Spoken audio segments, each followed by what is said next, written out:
Պատկերացրեք, քայլում եք փողոցով, թեթև խախտում եք անում ու հանկարծ ձեր դիմաց հայտնվում է ոչ թե սովորական ոստիկան, այլ 2 մետրանոց ռոբոտ զինված արհեստական բանականությամբ։ Մեր մանկության ֆանտաստիկ այս ֆիլմի սցենարը արդեն իրականություն է աշխարհի մի քանի երկրներում։ Նրանք գալիս են փոխարինելու մարդկանց։ Բաժանորդագրվեք ալիքին ու մի թեթև լայքեք վիդեոն, իսկ ես պատմեմ։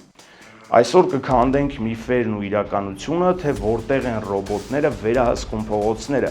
ինչ են նրանք կարողանում անել ու ամենակարևորը, արդյոք իրավունք ունեն կրակելու։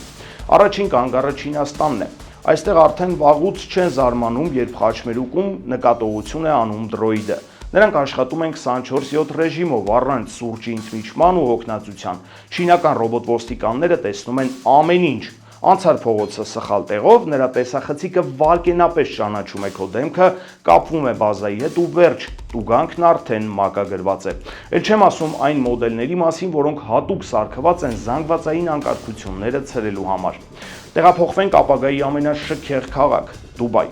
Դուբայի ոստիկանությունը դեռ 2017-ին փողոց հանեց իսկական հումանոիդ ռոբոտի։ Նա շրջում է մոլերում ու տուրիստական գոտիներում, բայց ամենահետաքրքիրը նրա կուրծքն է, չէ՞ լուրջ։ Նրա կրծքավանդակին հսկայական պլանշետ է տեղադրված, որի միջոցով դուք կարող եք տուգանք մուծել, հանցագործության մասին հաղորդում տալ կամ պարզապես զրուցել նրա հետ մի քանի լեզվով։ Դուբայը պլանավորում է մինչև 2030 թվականը իր ոստիկանական ուժերի 25%-ը դարձնել այսպիսին։ Բայց եթե Դուբայում ռոբոտները բարի են ու ժպտերես, ԱՄՆ-ում ամեն ինչ ավելի լուրջ է։ Նյու Յորքում հանցագործներին բռնելու համար օգտագործում են ռոբոտ շներ։ Այո, Boston Dynamics-ի հայտնի շները։ Նրանց ուղարկում են ամենավտանգավոր գոտիներ, որտեղ կարող են զինված մարդիկ լինել։ Իսկ Սինգապուրում աշխատում է Խավիեր անունով ռոբոտը, որը ուղղակի խելագարեցնում է մարդկանց։ Նա անընդհատ շրջում է պարկերում ու հետևում նրանց։ Ծխեցիր սխալ տեղում կամ սխալ կանգնեցրիր մոտոցիկլետը, Խավիերն անմիջապես կմոտենա ու իր խիստ ձայնով կստիպի շտկել սխալդ։